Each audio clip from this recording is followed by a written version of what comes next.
ॐ अखण्डमण्डलाकारं व्याप्तं येन चराचरं तत्पदं दर्शितं येन तस्मै श्री गुरवे नमः। वन्देऽहं श्री गुरुर्श्रीयुतपदकमलं श्रीगुरुन् वैष्णवांश्च श्रीरूपं साग्रजातं सहगण रघुनाथं नितं तं सजीवम् सद्वैतं सावधूतं परिजनसहितं कृष्ण चैतन्यदेवं राधा कृष्ण पादं सहगण ललितं श्रीविशाखान्वितांश्च वंशकल्पतरुभ्यश्च कृपा सिन्धुभ्येव च पतितानां पावनेभ्यो वैष्णवेभ्यो नमो नमः। आजानुलम्बितभुजो कनकावदातं संकीर्तनैकपितरं कमलायनतागिशौ विश्वम्भरो द्विजवरो जुगधर्मपालो वन्दे जगत्प्रियकरो करुणावतारो मूकं करोति वाचालं पङ्गुं लङ्घयति गिरिं यत्कृपातमहं वन्दे परमानन्दमाधवम्। नमो ब्रह्मण्यदेवाय गोब्राह्मणहिताय च जगद्धिताय कृष्णाय गोविन्दाय नमो नमः। अनार्पितचरिं चिदाद करुणयाय अवतीर्न खलु समर्पयितुमुन्नतो ज्वलरसं सभक्तिश्रियम् हरिपुरतो सुन्दरद्युति कदम्ब सन्देपित सदा हृदय कन्दरे स्फुरतु वश्यचिनन्दनम्। निताय गौर हरि बोल, निताय गौर हरि बोल, निताय गौर हरि हरि बोल।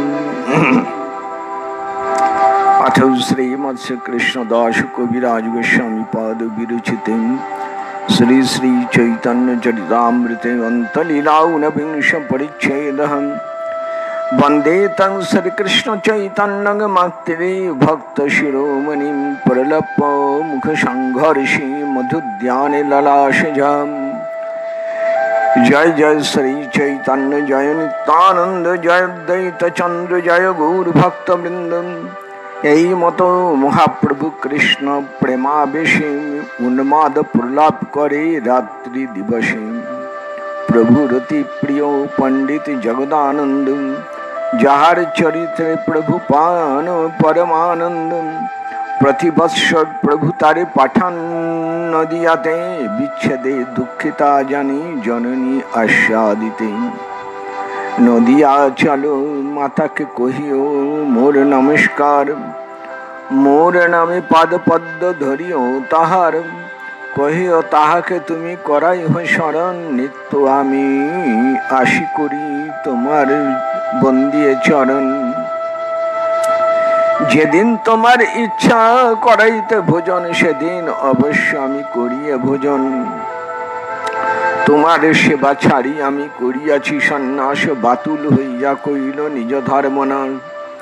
এই অপরাধ তুমি না লইহ আমার, তোমার অধীন আমি পুত্র তোমার নীলাচলে আছি আমি তোমার আজ্ঞাতে। যাবৎ জীব তাবৎ সময় নারিব ছাড়িতে। গোপলীলায় পায় প্রভু প্রসাদ বসনে, মাতাকে পাঠান তাহা পুরীর বচনে। जगन्नाथेर उत्तम प्रसाद आनिया जतने মাতাকে পৃথক পাঠান আর ভক্তগণে মাতৃভক্তগণের প্রভু হয় শিরোমণি সন্ন্যাস করিয়া সদা সেবেন জননী জগদানন্দ নদিয়া গিয়া মাতাকে মিলিলা প্রভুর যত নিবেদন মাতাকে কহিলাম আচার্যাদি বৈষ্ণবের মিলিলা প্রসাদ দিয়া সমা মাতার ঠাই আজ্ঞা নিলাম আশিক রহিলাম আচার্যের ঠাই গিয়া আজ্ঞা মাহিল আচার্য গোসাই প্রভুকে সন্দেশ কহিল তর যা প্রহেলি আচার্য কহে ঠারে ঠরে প্রভু মাত্র বুঝে কেহ বুঝিতে না পারে প্রভুকে কহিও এই আমার নমস্কার এই নিবেদন তার চরণে আমার বাউলকে কহিও লোকে হইল বাউল বাউলকে কহিও হাটে না বিকায় চাউল বাউলকে কহিও কাজে নাহিক আউল বাউলকে কহিও ইহা কহিয়াছে বাউল এত শুনি জগদানন্দ হাসিতে লাগিল নীলাচলে আসি সব প্রভুরে কহিলাম তর যা শুনি মহাপ্রভু ঈশাত হাসিলা তার যেই আজ্ঞা বলি মৌন করিলাম জানিয়া স্বরূপ গোসাই প্রভুকে বুঝিল এই তো তর্যার অর্থ বুঝিতে নারিলাম প্রভু কয়ে আচার্য হয় পূজক প্রবল আগম শাস্ত্রের বিধি বিধানে কুশল উপাসনা লাগি দেবে করে আবাহন পূজা লাগি কত কাল করে নিরোধন পূজা নির্বাহ হইলে পাছে করে বিসর্জন তর যার না জানি অর্থ কিবা তার মন মহাযোগেশ্বর আচার্য তর্জাতে সমর্থ আমিও বুঝিতে নারী তর্জার অর্থ জানিয়া বিস্ময় হইল সব ভক্তগণ স্বরূপ গোসাই কিছু হইলা বিমন আর দিন হইতে প্রভুর আর দশা হইল কৃষ্ণের বিচ্ছেদ দশা দ্বিগুণ বাড়িল উন্মাদ প্রলাপ চেষ্টা করে রাত্রি দিনে রাধা ভাবা বেশি বিরহ বাড়ি অনুক্ষণে আচম্বিত স্ফুরে কৃষ্ণের মথুরাগমন উদ্ঘূর্ণা দশা হইল উন্মাদের লক্ষণ রামানন্দের গলা ধরি করেন প্রলাপন স্বরূপে পুছেন জানে নিজ সখীগণ পূর্বে যেন বিশাখাকে রাধিকা পুছিল সেই শ্লোক পড়ি প্রলাপ করিতে লাগিল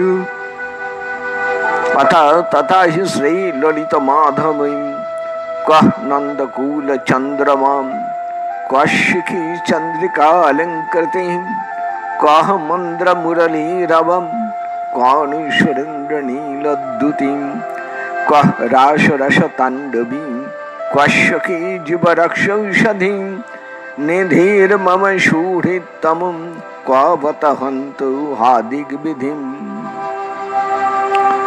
ব্রজেন্দ্র কুল দুগ্ধ সিন্ধু পূর্ণ তাহে পূর্ণ ইন্দু জন্মি কইল জগত উজার কান্তামৃত যেবা প্রিয়ে নিরন্তরে পিয়াজিয়ে ঘুরজ জন নয়ন চাকুর সখী হে কোথা কৃষ্ণ করাহ দর্শন ক্ষণেক তাহার মুখ না দেখিলে ফাটে বুক সে দেখাও শীঘ্র না রহে জীবন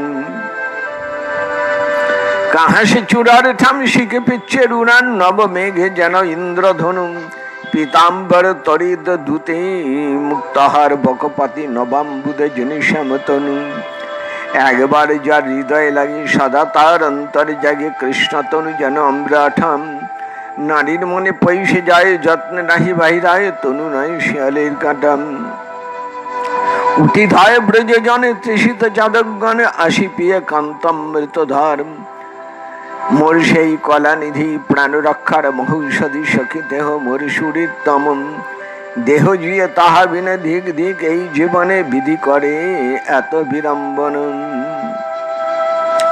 যে জনের নাহি জিতে চায় তারে কেন জিয়ায় বিধি প্রতি ওঠে ক্রোধ শোক বিধির করে ভৎসন কৃষ্ণ দেয় উলাহন পড়ি ভাগবতের এক শ্লোক তথা হি শ্রীমদ ভাগবতী अहो विधातस्तव न क्वचिद्दयां संयज्य मित्रा प्रणयेन देहिनः तांश्चाकृतार्थान्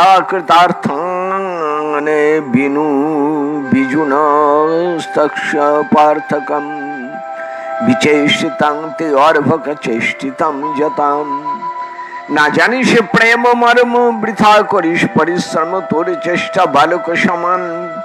যদি তোর লাগ পাইয়ে তবে তোরে শিক্ষা দিয়ে, এমন যেন না করো বিধান।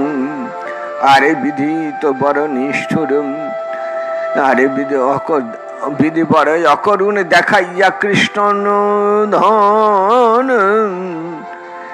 নেত্র মন লোভাইলি আমার, অক্রূর করে তোমার দোষ, আমার কেন করে রোষ। ইহা যদি কহ দুরাচার, তুমি অক্রূরের মূর্তি ধরে কৃষ্ণ নীলি চুরি করি, অন্যের নহে হইছে ব্যবহার। আপনার কর্ম দোষ তোরে কেন করি রোষ, তোর আমার সম্বন্ধ বিদুর। যে কৃষ্ণ মোর প্রাণনাথ, একত্র রহি যার সাদ, সেই কৃষ্ণ হইল নিঠুর। কৃষ্ণ কেন করি রোষ আপন, দুর্দৈব দোষ পাগিল মোরে সেই পাপ ফল। যে কৃষ্ণ মোর প্রেমাধীন, তারি কইলা উদাসীন, এই মোর অভাগ্য প্রবল। এই মত গৌর রায় বিষাদে কহে, হায় হায় হাহা কৃষ্ণ তুমি গেলা ক্ষতি। গোপী ভাবে হৃদয় তার বাক্য বিলাপয়ে, গোবিন্দ দামোদর মাধবেতি। তবে স্বরূপ রাম রায় কহি নানা উপায়ে, মহাপ্রভুর করে আশ্বাসন। গায়েন মিলন গীতি, প্রভুর ফিরাইল চিতি, প্রভুর কিছু শিথিল হইল মন। এই মত বিলপিতেই অর্ধরাত্রি গেল, গম্ভীরাতেই স্বরূপ তবে প্রভুকে শোয়াইল। প্রভুকে শোয়াইয়া রামানন্দ গেল ঘরে, স্বরূপ গোবিন্দ শুইল গোবিন্দে গম্ভীরার দ্বারে। প্রেমাবেশে মহাপ্রভুর ঘরে ঘরে মনে নাম সংকীর্তন করে, পশি জাগরণ বিরহে ব্যাকুল প্রভু উদ্বেগে উঠিলা, গম্ভীরার ভিতে মুখ ঘষিতে লাগিলাম। সর্বরাত্রি করে ভাবে মুখ সংঘর্ষণ, নানাবিধ শব্দ করে স্বরূপ শুনিল তখন। দীপ জালি ঘরে গেলা দেখে প্রভুর মুখ, স্বরূপ গোবিন্দ দোহার হইল মহাধূপ। প্রভুকে সাজ্জাতে আনি সুস্থির করিলা, কাহা কইলে কি এই স্বরূপে বুঝিলাম। প্রভু কহে ঘরের বাহিরে না পারি যাইতে, গদার চাহি বলি শীঘ্র বাহিরে। দ্বার নাহি পাই মুখ লাগি চারিবিতে, ক্ষত হয় রক্ত পারে নাই পারি যাইতে। উন্মাদ দশায় প্রভুর স্থির নহে মন, যেবা করে যেবা বলে উন্মাদ লক্ষণ। সব ভক্তগণ মিলি প্রভুকে সাধিল শঙ্কর, পণ্ডিতে প্রভুর সঙ্গে শোয়াইল। প্রভুর পদতলে শঙ্কর করেন শয়ন, প্রভু তার উপরে করে পাদ প্রসারণ। প্রভুর পাদ প্রধান বলে নাম তার হইল, পূর্বে বিদুরে যেন শ্রীশুক বলিল। এতে ব্রবাণং বিদুরং বিনীতং সহস্র শীর্ষস্য রথ উপদানম। প্রদিষ্ট রোমা ভগবত কথায় প্রাণীয়মান মুনিরব্বচেষ্ট। শঙ্কর করেন প্রভুর পাদ সম্বাহন, ঘুমাইয়া পর্যন্ত ইচ্ছে করেন শয়ন। উঘার অঙ্গে পড়িয়া শঙ্কর নিদ্রা যায়, প্রভুতে আপনার কথা তাহাকে চড়ায়। নিরন্তর ঘুমায় শঙ্কর শীঘ্র চেতন, বসি পাদ চাপি করে রাত্রি জাগরণ। তার ভয়ে নারে প্রভু বাহির যাইতে, তার ভয়ে নারে প্রভু মুখাব্জ ঘোষিতেন। এই লীলা মহাপ্রভুর রঘুনাথ দাস, গৌরাঙ্গ স্তব কল্প বৃক্ষ করিয়াছেন প্রকাশ। এই মত মহাপ্রভু রাত্রি দিবসে প্রেম সিন্ধু মগ্ন রহে, কবু ডুবে ভাসি। এককালে বৈশাখের পৌর্ণমাসী দিনে রাত্রিকালে মহাপ্রভু চলিলা উদ্যানে, জগন্নাথ বল্লভ নাম উদ্যান প্রধান। প্রবেশিল করিলা প্রভু লইয়া ভক্তগণ, প্রফুল্লিত বৃক্ষ বল্লি যেন বৃন্দাবন। সুখ সারি পিক ভৃঙ্গ করে আলাপন, পূর্ণ চন্দ্র চন্দ্রিকায় উপবন। উজ্জ্বল তরুলতা শরদ জ্যোৎস্নায় করে ঝলমল। ছয় ঋতুগণ তাহা বসন্ত প্রধান, দেখি আনন্দিত হইল গৌর ভগবান। ললিত লবঙ্গলতা পদ গাওয়াইয়া নৃত্য করি, বলে প্রভু নিজগণ লইয়া কৃষ্ণ দেখি। প্রতি বৃক্ষ বল্লি ওইছে ভ্রমিতে ভ্রমিতে, অশোকের তলে কৃষ্ণ দেখে আচম্বিতে। কৃষ্ণ দেখে মহাপ্রভু চলিল ধাইয়া, আগে দেখি হাসি কৃষ্ণ অন্তর্ধ্যান কইলাম। আগে পাই কৃষ্ণ তারে পুনঃ হারাইয়া, ভূমিতে পড়িলা প্রভু মূর্ছিত হইয়াম। নিরন্তর নাশায় পৈশে কৃষ্ণ পরিমল, বন্ধ গন্ধ আস্বাদিত প্রভু হইলা পাগল। সুগন্ধ লুব্ধ রাধা সখীকে কহিল, সেই শ্লোক পরি প্রভু অর্থ করিল। কস্তুরী লিপ্ত নীল উৎপলম, তার যেই পরিমল তাহা জেনে কৃষ্ণ অঙ্গ গন্ধ। আগে 14 ভুবনে সর্বে করে আকর্ষণে, নারীগণে আখি করে অন্ধ। সখী হে কৃষ্ণ গন্ধ জগত মাতায়, সবার নাশাতে পৈশে সর্বকাল তার বৈশে। কৃষ্ণ পাশ ধরি লইয়ে যায়, কর্পূর লিপ্ত কমল তার যেই পরিমল, সেই গন্ধ অষ্টপদ্ম সঙ্গী। নেত্রনাভিবদন কর যুগচরণ, এই অষ্টপদ্ম কৃষ্ণ অঙ্গিম। হরে নারীর তরু মনে নাশা করে ঘূর্ণন, খাসায় নেবি ছুটায় কেশবন্ধন। করি আগে বাউরি নাচায় জগতা নাগুরি, ডাকাইত কৃষ্ণ অঙ্গ গন্ধ। মদন মোহনের নাট পাশারি গন্ধের ভারে, জগন্নারী গ্রাহকল ভয়। বিনিমূলে দেন গন্ধ, গন্ধ দিয়া করে অন্ধ। ঘর যাইতে পথ নাহি পায়, এই মত গৌর হরি গন্ধে মন কইল চুরি। ভৃঙ্গ প্রায় ইতি উতি ধায়, যায় বৃক্ষ লতা পাশে কৃষ্ণ স্ফুরে। সেই আসে কৃষ্ণ পায়, না পায় গন্ধ মাত্র পায়। স্বরূপ রামানন্দ রায় প্রভু নাচে সুখ পায়, এই মতে প্রাতঃকাল হইল। স্বরূপ রামানন্দ রায় করি নানা উপায়, মহাপ্রভুর বাচ্যবৃত স্ফূর্তি কইল। মাতৃভক্তি প্রলপন ভিত্ত মুখ সংঘর্ষণ, কৃষ্ণ গন্ধ স্ফুর্যে দিবন নিত্য। এই চারি লীলা ভেদে গাইল এই পরিচ্ছেদে, কৃষ্ণদাস রূপ গোসাই বৃত্ত। এই মত মহাপ্রভু পাইয়া চেতন, স্নান করি কইল জগন্নাথ দর্শন। অলৌকিক কৃষ্ণ লীলা দিব্য শক্তি, আর তর্কের গোচর নহি চরিত্র চাহার। এই প্রেম সদা জাগে যাহার অন্তরে, পণ্ডিতে হো তার চেষ্টা বুঝিতে না পারি। অলৌকিক প্রভুর চেষ্টা প্রলাপ শুনিয়া, তর্ক না করিহ শুনে বিশ্বাস করিয়াম। ইয়ার সত্যতে প্রমাণ শ্রী ভাগবতে, রাধার প্রেমালাপ জয়ছে ভ্রমর গীতিতে। মহিষীর গীতে যেন দশমের শেষে, পণ্ডিতে না বুঝে যার অর্থ বিশেষে। মহাপ্রভু নিত্যানন্দ দোহার দাসের দাস, যারে কৃপা করে তার ইহাতে বিশ্বাস। শ্রদ্ধা করি শুনে সবে, শুনিতে পাবে সুখ। পঙ্খণ্ডিবেব আধ্যাত্মিক আদি তাপত্রয় দুঃখ। শ্রী চৈতন্য চরিতামৃত নিত্য নূতন, শুনিতে শুনিতে জুড়ায় হৃদয় শ্রবণ। শ্রী রূপ রঘুনাথ পদে যার যাস, শ্রী চৈতন্য চরিতামৃত কহে কৃষ্ণদাস। জয় জয় শ্রী চৈতন্য চরিতামৃত অন্তখণ্ডে, বিরহ প্রলাপ মুখ সংঘর্ষণাদি বর্ণন নাম। ঊনবিংশ পরিচ্ছেদ এতৎ পাঠ ফলম শ্রবণ ফলম, শ্রীকৃষ্ণার্পিতমস্তু। প্রণাম শ্রী গুরু চরণারবিন্দে, প্রণাম সকল বৈষ্ণব চরণে, প্রণাম প্রভু নিতাই গৌর হরি। শ্রী রাধা রাধা বল্লভ গোপালজি, শ্রী নারায়ণ গ্রন্থ মহারাজ বৃন্দা দেবী, সকলকে প্রণাম। অন্তলীলার 19 পরিচ্ছেদ, 19তম অধ্যায়। অধ্যায়ের আরম্ভ হয়েছে মহাপ্রভুর পরম প্রিয়তম ভক্ত জগদানন্দ। এই জগদানন্দের কথা এর আগে আপনারা শুনেছেন। জগদানন্দ মহাপ্রভুর একান্ত অনুরাগী ভক্ত। মহাপ্রভু সন্ন্যাস করবেন, মহাপ্রভু কঠোর পরিশ্রম করবেন, এটা জগদানন্দ মনে প্রাণে মেনে নিতে পারেন না। জগদানন্দের চেষ্টা মহাপ্রভু যেন সুখ পায়, যে কোনো অবস্থায়, ভোজনে বা অবস্থানে, যে কোনো ভাবে মহাপ্রভুর সুখ বাঞ্ছাই জগদানন্দের লক্ষ্য। এই যে 12 বছর, শেষ 12 বছর মহাপ্রভু জগদানন্দকে একটা কথা বলে দিয়েছিলেন।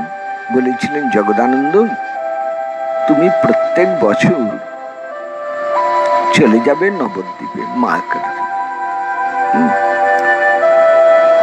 আমার মায়ের যে আর কেউ নেই, মা যে বড় দুঃখিতা, তাকে আশ্বাস দেবার জন্য তুমি মায়ের কাছে যাবে। মাকে গিয়ে আমার প্রণাম জানাবে, তার পাদপদ্ম বন্দনা করবে। মাকে বলুন আমি রোজ মায়ের চরণে প্রণাম জানাই, নিত্য আসি আমি তোমার বন্দি চরণ বন্দনা করি। আর যেদিন তুমি রান্না করে আমায় খাওয়াতে চাও, আমি সেদিন গিয়ে ভোজন করে আসি। এখানে মহাপ্রভু একটা খুব সুন্দর কথা বলেছেন, তোমার সেবা ছাড়ি আমি করিয়াছি সন্ন্যাস, বাতুল হইয়া কইলাম নিজ সর্বনাশ। এই অপরাধ তুমি না লইহ আমার, তোমার অধীন আমি পুত্র তোমার। নীলাচলে আছি আমি তোমার আজ্ঞাতে, যাবত জীব তাবৎ তোমার নারীব ছাড়িতে। কি বলছেন মহাপ্রভু একটু বুঝুন। বললেন মায়ের সেবা করা আমার ধর্ম, আমি মায়ের সেবা ছেড়ে সন্ন্যাসী হয়ে পাগলের মতন সন্ন্যাসী হয়ে গেলাম, আমি নিজের সর্বনাশ করলাম, নিজের ধর্ম নষ্ট করে ফেললাম। মা যেন আমার অপরাধ না নেন, আমি মায়ের অধীন, মা যেন আমাকে নিজের সন্তান বলেই মনে করেন। আমি নীলাচলে আছি মায়ের আজ্ঞাতে, মা নির্দেশ করেছেন, তাই মায়ের আজ্ঞাতেই আমি নীলাচলে আছি। যতদিন এই শরীর থাকবে আমি মাকে ছাড়া পৃথক থাকব না। জন্মাষ্টমীতে মহাপ্রভু যখন গোপাবেশে নৃত্য করতেন, তখন রাজা প্রতাপরুদ্র একটা ভালো কাপড় মহাপ্রভুর মাথায় পাগড়ির মতো বেঁধে দিতেন। সেই কাপড়টি এবং মহাপ্রসাদ নিয়ে মহাপ্রভু পাঠাতেন সচী মায়ের কাছে। এখানে আপনাদের একটা কথা বলি, সেই দামি শাড়ি ওটা কি আর সচী মা পরতেন? না, তিনি শাড়িটি বিষ্ণুপ্রিয়া মাকে দিতেন। বিষ্ণুপ্রিয়া দেবী সেই শাড়ি থেকে সুতো বার করে একটা কাঁথা তৈরি করে দিয়েছিলেন, নিজের নামে নয়, মায়ের নামে। সচী মা এবং প্রিয়াজি দুজনে মিলে সেই কাঁথা তৈরি করেছিলেন। তাহলে চিন্তা করে দেখুন, রাজা প্রতাপরুদ্র খুব দামি একটা শাড়ি দিলেন মহাপ্রভুর মাথায় বেঁধে, মহাপ্রভু সেই শাড়িটি জগদানন্দের হাত দিয়ে মাকে পাঠালেন। সচী মা সেই শাড়িটি নিজের কি পরবেন, তিনি শাড়িটি প্রিয়াজিকেই দিলেন। কিন্তু প্রিয়াজিরও ত্যাগ বৈরাগ্য দেখুন কেমন। প্রিয়াজি ভাবলেন স্বামী যার সন্ন্যাসী, তার কি আর এই দামি শাড়ি পরা সাজে? তিনি শাড়িটির থেকে সুতো খুলে খুলে বার করে একটা কাঁথা তৈরি করলেন। কিন্তু সাবধান, কেউ যেন জানতে না পারে এটা প্রিয়াদির তৈরি। মায়ের সঙ্গে গোপনে পরামর্শ করে কিছুটা সচী মা করলেন, কিছুটা প্রিয়াজি করলেন, একটা কাঁথা তৈরি করা হলো এবং কাঁথাটি মা পাঠালেন জগদানন্দের হাত দিয়ে। বললেন নিমাই যেন এটা ব্যবহার করে। মাতৃ আজ্ঞা বলবান মহাপ্রভু সেই কাঁথা গায়ে দিতেন। পরবর্তীকালে এই 500 বছরের মধ্যে কাঁথার টুকরো সবাই নিতে নিতে ক্রমে 1 হাত মাত্র অবশেষ। এটুকু চলে যেত, কিন্তু গম্ভীরাট গৌর গোবিন্দ দাসজি মহান্ত বর্তমানে নিত্যলীলা প্রবিষ্ট আমার জ্যাঠাপ্রভু এবং পিতাপ্রভু এই তিনের উদ্যোগে একটা কাঁচের বাক্সের ভেতরে ভরে এবং লোহার পাত দিয়ে মুড়ে সেই কাঁথা রাখা আছে, যাতে করে ভবিষ্যতে কেউ আর কোনোদিন সেটা খুলে নিতে না পারে। হরি বল।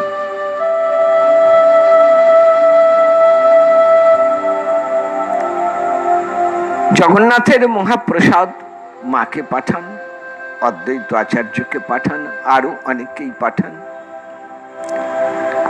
কবিরাজ গোস্বাইপাদ এখানে বলছেন, মাতৃভক্ত গণের প্রভু হয় শিরোমণি, সন্ন্যাস করিয়াও সদা সেবেন জননী। মহাপ্রভু যত মাতৃভক্তগণ আছেন সবার শিরোমণি মহাপ্রভু, তাই সন্ন্যাসী হয়েও অলক্ষে মায়ের সেবা করে যাচ্ছেন। জগদানন্দ গিয়ে মাকে জানালেন সব কথা, প্রভু বসন দিলেন মাকে। অদ্বৈত আচার্য সব বৈষ্ণবগণকে প্রসাদ দিলেন। এইভাবে জগদানন্দ 1 মাস মতন রইলেন বাংলায়। এবার মায়ের অনুমতি নিয়ে ফিরে গেলেন অদ্বৈতের কাছে। নীলাচলে তিনি ফিরে যাবেন। অদ্বৈত আচার্য জগদানন্দকে বিদায়ের কালে একটা হেয়ালি বললেন, বললেন প্রভুকে কথাটা বলো। কি কথা? বলে আমার এই নিবেদন প্রভুর চরণে। বাউলকে কহিও লোকে হইয়াছে বাউল, বাউলকে কহিও হাটে না বিকায় চাউল, বাউলকে কহিও কাজে নাহি কো আউল, বাউলকে কহিও ইহা কহিয়াছে বাউল। জগদানন্দ হাসতে লাগলেন, কারণ এরকম প্রহেলিকাময় বাক্যের, এই হেয়ালি ভরাও কথার কোনো স্বাভাবিক অর্থ হয় না। নীলাচলে এলেন, ফিরে এসেছেন জগদানন্দ, মহাপ্রভুকে জানালেন। মহাপ্রভু শুনে ছোট্ট করে একটা কথা বললেন, তার যেই আজ্ঞা, অর্থাৎ তিনি যা বললেন আমি তাই করব। আর কিছু বললেন না প্রভু। স্বরূপ দামোদরের মনে একটু সন্দেহ হল।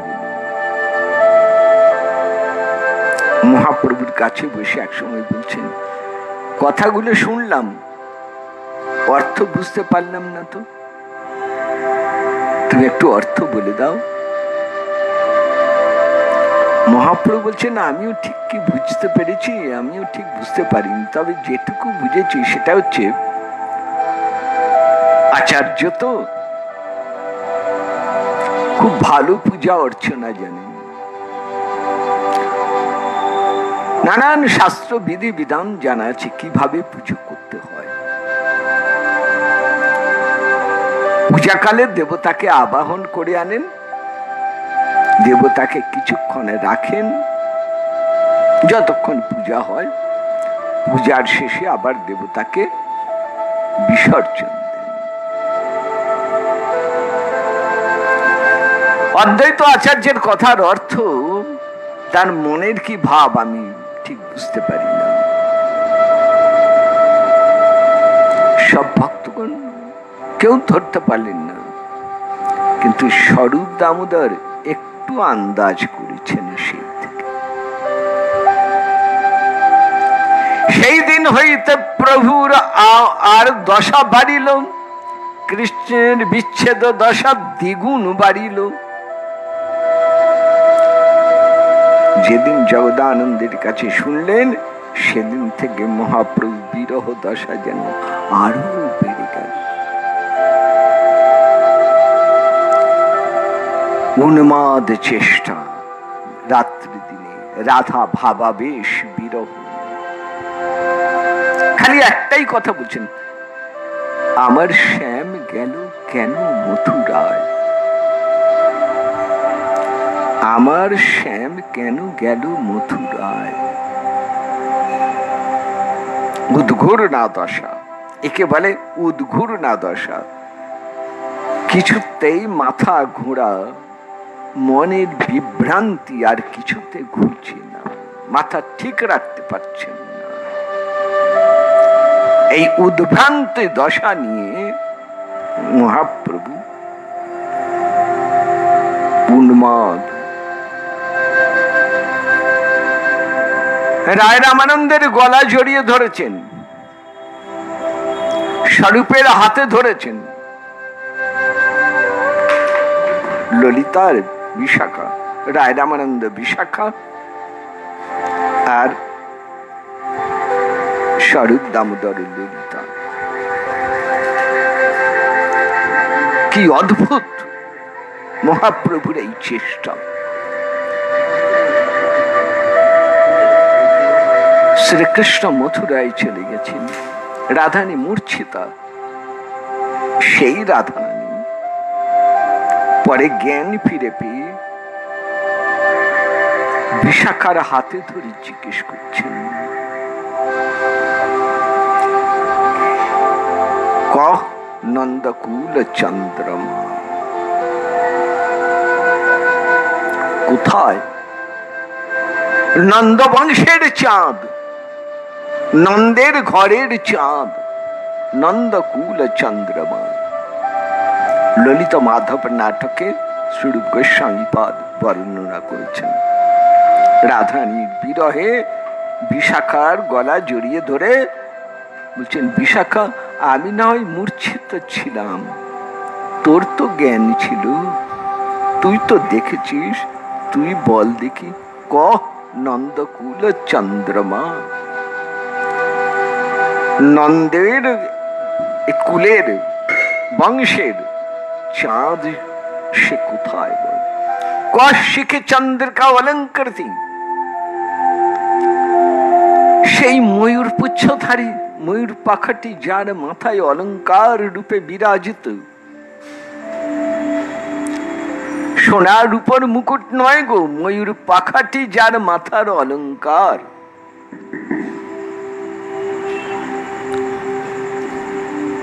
সে কোথায় গো? কহ মন্দ্র মুরলী,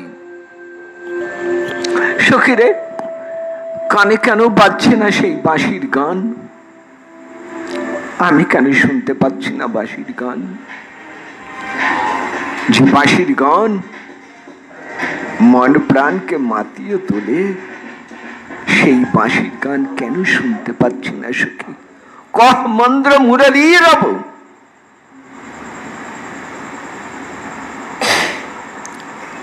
কন সুরেন্দ্র নীলদ্যুতি। সখীরে আমার কৃষ্ণের অঙ্গ কান্তি কেমন?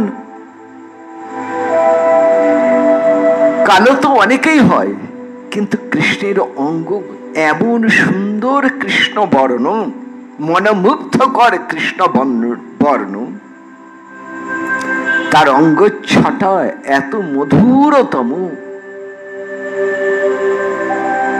কেন দেখতে পাচ্ছি না সখী? কেন দেখতে পাচ্ছি না সেই সুরেন্দ্র নীলদ্যুতি? সখীরে ওই যে নাচছে, ওই যে নাচলো সেদিন রাসের দিন, নাচাতে খানে নন্দলাল রসবতী করি সঙ্গ। আমি চেয়ে দেখলাম কত শত শত গোপী সঙ্গে আমার প্রাণনাথ কেমন নেচে চলেছেন। কেমন নেচেছিলেন কৃষ্ণ, বলে পাগলের মতো কৃষ্ণ নেচেছিলেন সেদিন, রাস রাস তাণ্ডবী। কৃষ্ণকে আমার জীবন রক্ষার ওষুধ, সে কোথায় বল দেখি? কয় সখী জীব রক্ষ ঔষধি। আমার সম্পদ, আমার সম্পত্তি কৃষ্ণ, আমার প্রিয়তম প্রাণীর প্রিয়তম কৃষ্ণ। কোথায় কোথায় কোথায়? হরিবল। হা ঠিক বেদিন তীব্র আক্ষেপে রাধারানী বলছেন, বিধাতা তোমাকে ভৎসনা করি, বিধির করে ভৎসন, কৃষ্ণ দেয় ওলাহন। যে জন নাহি জিতে চায়, তারে কেন জিয়াই বিধি প্রতি উঠে ক্রোধে শোক। কৃষ্ণ বিরহে বিধি, কেন আমাদের মৃত্যু এনে দিলে না? এখন মৃত্যু চাইছি, আমাদের মৃত্যু দিচ্ছ না, আমাদের বাঁচিয়ে রাখছো, কি কারণে? বিধি তুমি বড় অন্যায় কাজ করছো। বলে এই মহাপ্রভু ভাগবতের এক শ্লোক বলছেন, অহো বিধাতস্তব না কচ্ছিৎ দয়া, সংযজ্য মৈত্রা প্রণয়েন দেহিনা, তাং স্যাকৃতার্থন বিশুনাক্ষ পার্থকং বিচেষ্টিতং তিওর্ভক চেষ্টিতম যথা। ও বিধাতা, তোমার কোনো দয়া নেই, তুমি মেলাও আবার ছাড়াও, তোমার চেষ্টা বালকের মতো। ছোট্ট শিশু যেমন পুতুল খেলে, একসঙ্গে পুতুলগুলো করে আবার পুতুলগুলো সরিয়ে দেয়, তেমনি করে আমাদের তোমার হাতের খেলার পুতুল করে নিয়েছে। কৃষ্ণ মিলালে আবার কৃষ্ণকে ছাড়িয়ে দিলে। বিধাতা তুমি প্রেম ধর্ম জানো না, প্রেমের মর্ম জানো না। যদি তোমাকে কাছে পেতাম, তবে তোমাকে এমন শিক্ষা দিতাম যেন তুমি আর ভবিষ্যতে কোনোদিন এই রকম কাজ না করো। বিধি তুমি বড় নিষ্ঠুর। আমাদের কৃষ্ণ মিলিয়ে দিয়ে আমাদের কৃতার্থ হবার আগেই কেন দূর করে দিলে? আরে বিধি, দেখালি তুই বড় অকরুণ। কে কি বললি? দেখালি কৃষ্ণানন্দ, কৃষ্ণের মুখ বদন কমল দেখালি, নয়নের মনের লোভ বাড়ালি, সেই রূপ মাধুরী আস্বাদন করতে না করতে আবার পরক্ষণে কারি নিরি অন্য স্থানে। বড় পাপ করলি বিধি। দিয়ে যদি কেউ কেড়ে নেয় তাহলে তার পাপ হয়। বিধি তুই এই অপরাধ করলি। বিধি বলছে, দেখুন ভাবাবেশে মহাপ্রভু শুনছেন, যেন বিধি এসে করজোড়ে রাধারানীকে বলছেন, শ্রীমতী আমার অপরাধ নয়, ও ক্রুরকে বলুন, ও ক্রুর নিয়ে গেছে, আমার উপর রাগ করছেন কেন? আমাকে বকছেন কেন? রাধারানী আরো রেগে গিয়ে বলছেন, তুমি অক্রুরের রূপ ধরে এসেছো। আমরা অক্রুর বলে কাউকে জানি না, তুমি অক্রুরের রূপ ধরে এসে কৃষ্ণ চুরি করে নিলে। অন্য কারো স্বার্থ ছিল কি কৃষ্ণকে নিতে পারে? পরক্ষণে আবার রাধারানী বলছেন, না বিধি, তোমার দোষ নয়, আমার কর্ম দোষ। আপনার কর্ম দোষ, তোমায় কেন করি রোষ? বলতে বলতে আবার ঘুরে গেছেন মন। তাহলে না না, যে কৃষ্ণ মোর প্রাণনাথ, একসঙ্গে তার সঙ্গে থাকি, সেই কৃষ্ণ হইল নিষ্ঠুর। আচ্ছা, সেই বা গেল কেন বল দেখি? সেই কৃষ্ণ কেন এত নিষ্ঠুর হলো? গেল রথে করে একবার, আমি যে পথের ধুলায় পড়ে রইলাম, একবার ফিরেও চাইলে না, উলটি না চাহে। এইটা কৃষ্ণের স্বভাব হলো। না না না, কৃষ্ণই বা কেন দোষ দেই? আমার ভাগ্যই এইরকম যে কৃষ্ণ আমার প্রেমের অধীন, সেই কৃষ্ণ হলেন আজ উদাসীন। আমার দুর্ভাগ্য। এই বলে মহাপ্রভু বিষাদে করে হায় হায়, হা কৃষ্ণ তুমি গেলা কোথায়? গোপী ভাব হৃদয় তার বাক্য বিলাপ, এক অপূর্ব মন্ত্র। গোবিন্দ দামোদর মাধবেতি। শ্রীপাদ বিদ্যমঙ্গল রচিত গোবিন্দ দামোদর মাধব স্তব। গোপীগণ কৃষ্ণ বিরহী, দিন রাত শুধু এই একটি নাম ধরে, এই তিনটি নাম ধরে সব ডাকতেন, কাঁদতেন ব্রজ নিকুঞ্জ বনে। আজও বৃন্দাবনের বনে বনে ধ্বনিত হচ্ছে গোপী কণ্ঠে উদ্গীত এই পরম গীত। গোবিন্দ দামোদর মাধবেতি, গোবিন্দ দামোদর মাধবেতি।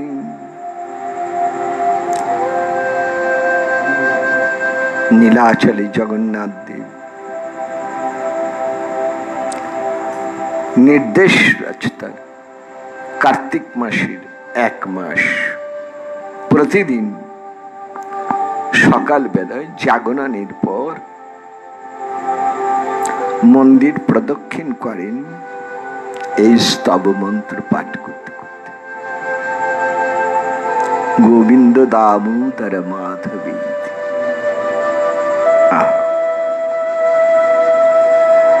অপূর্ব স্তব। এই স্তব মন্ত্রের ভেতরে নানান, প্রতিটি মন্ত্রের মধ্যে এক একটি করে লীলা।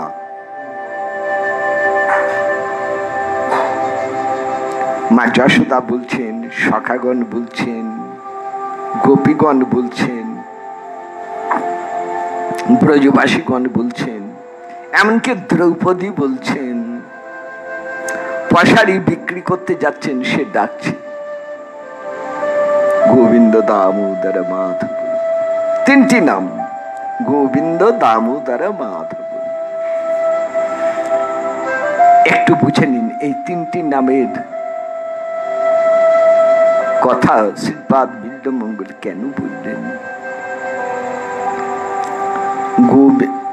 গোবিন্দ শব্দের বহু অর্থ, কিন্তু সর্বপ্রধান অর্থ মাধুর্যের। গো শব্দে পৃথিবী, শাস্ত্র, সূর্য চন্দ্রের কিরণ, ইন্দ্রিয়, বহু অর্থ। না, সেসব অর্থ থাক। গো শব্দে গোপী একটাই বুঝেন, আমার প্রাণ, আমার জীবন যে রক্ষা করে সেই হলো গোবিন্দ। দামোদর, দাম মানে দড়ি, যার উদরে বাঁধা। মা যশোদা গোপালকে দড়ি দিয়ে বেঁধেছিলেন, নাম দামোদর। কার্তিক মাসে পাঠ হয়। এখানে সে অর্থ নয়, এখানে রাধারানীর দামোদর বলে ডাকছেন। দাম মানে দড়ি। কিসের দড়ি? প্রেমের দড়ি, ভালোবাসার দড়ি দিয়ে যে কৃষ্ণকে বেঁধে রেখেছেন দামোদর। মাধব, লক্ষ্মীপতি নারায়ণ না, মাধব। রাধারানী বলছেন আমার যিনি একমাত্র স্বামী, প্রভু ঈশ্বর, যে আমার একান্ত প্রাণনাথ, সেই হলো আমার মাধব। গোবিন্দ দামোদর মাধব।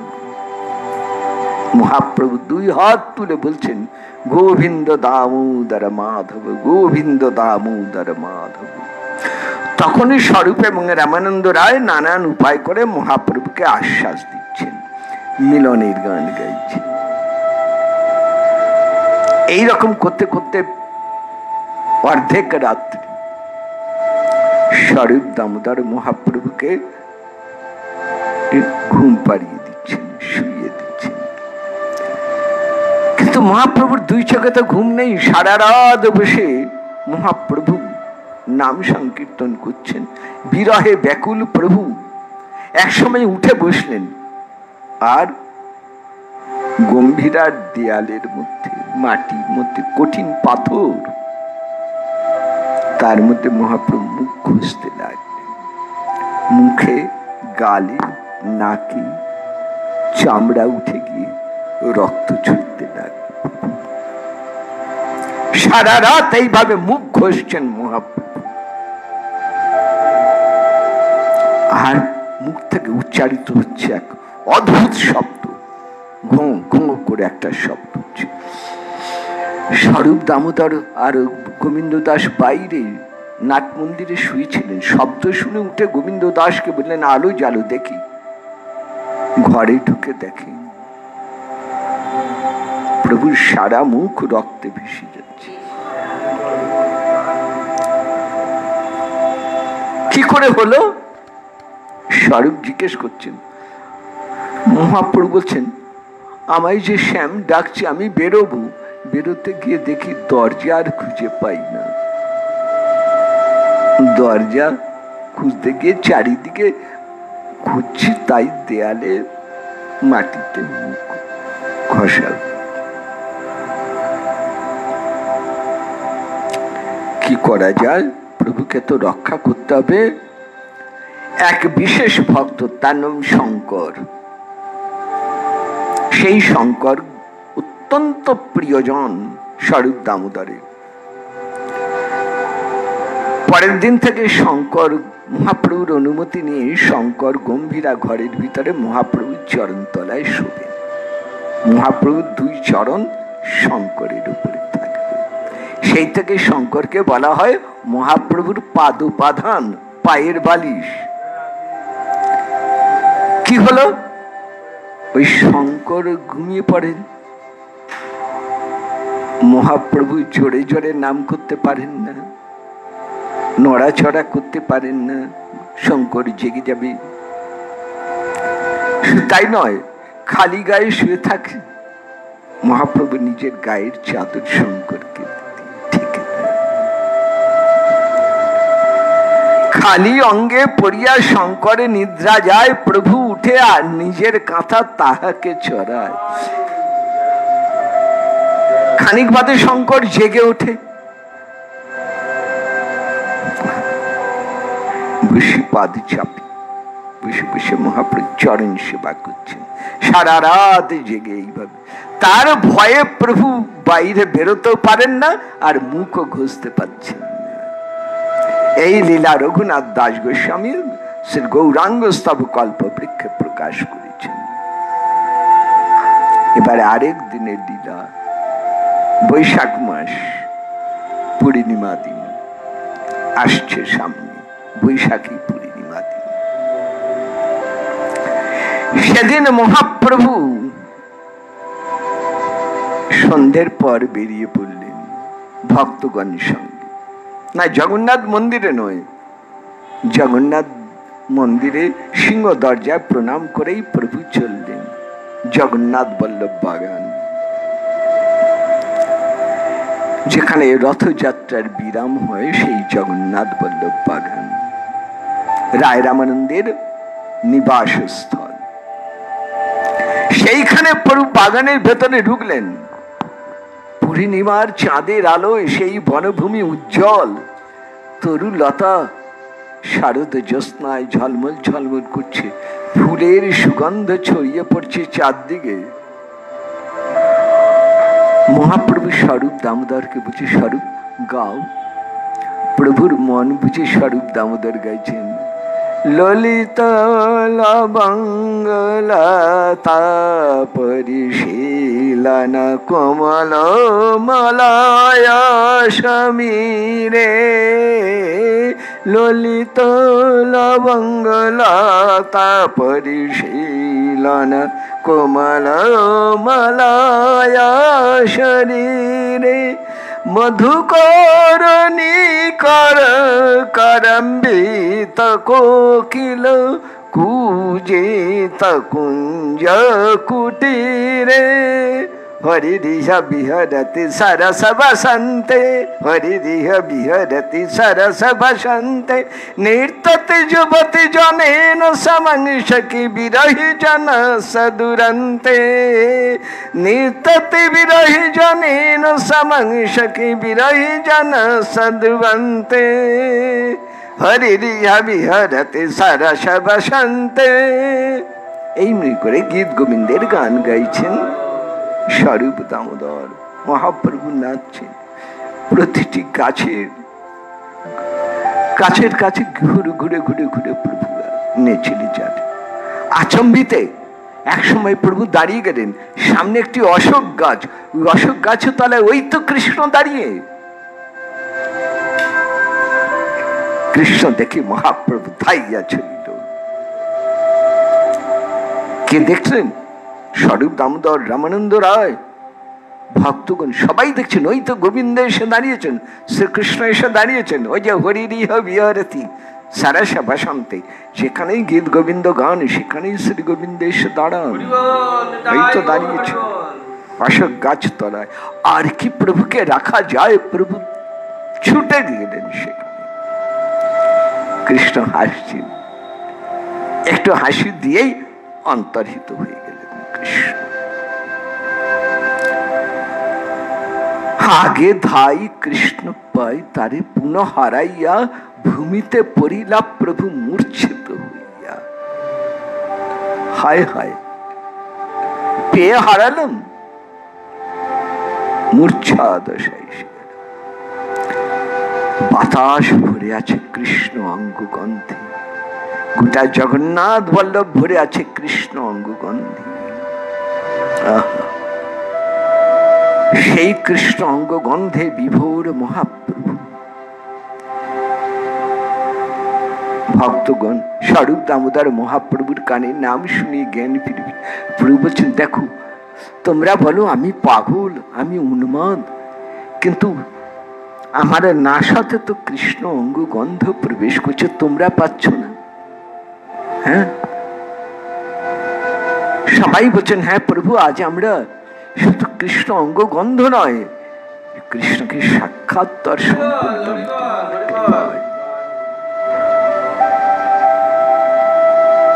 মান ভরে মহাপ্রভু বলছেন, মদন মোহনের এই নাড পশারি গন্ধের হাড়ি জগন্নারী গ্রাহক লোবায়। এই হচ্ছে ওর চাতুরি, আমাদের মনকে আকর্ষণ করবার জন্যে তার অঙ্গগন্ধ ছড়িয়ে দিয়ে আমাদের মনকে লুব্ধ করে তোলে, আমাদের ঘরে যাওয়ার পথ খোলে না। এই মতো গৌরহরি কৃষ্ণের গুণ সংহরি ভৃঙ্গপ্রায় ইতিউতি ধয়। ভ্রমর যেমন ফুলের গন্ধে আকৃষ্ট হয়ে এদিক ওদিক দৌড়ায়, মহাপ্রভু সেইভাবে সারা রাত ওই জগন্নাথ বল্লভে বাগানের ভেতর কৃষ্ণকে খুঁজে বেড়ালেন। স্বরূপ রামানন্দ রায় গাইছেন গীত গোবিন্দ বসন্ত রাস। মহাপ্রভু কখনো নাচছেন, কখনো সুখ পাচ্ছেন। এই করতে করতে প্রভাত উপস্থিত। স্বরূপ রামানন্দ রায় তখন মহাপ্রভুকে বলছেন, প্রভু প্রভাত হয়ে গেল যে, চলো এখন ফিরে যাই গম্ভীরায়। রজনী বিলাসের পর এবার প্রাতঃলীলা। মহাপ্রভু চেতন পেয়ে ফিরছেন, প্রভাতকালে জগন্নাথ দর্শন করে গম্ভীরায় ফিরে এলেন। তাহলে কবিরাজ গোসাই পাঠ বলছেন, এই অধ্যায়ের ভেতরে আপনারা চারটি জিনিস শুনলেন। মাতৃভক্তি,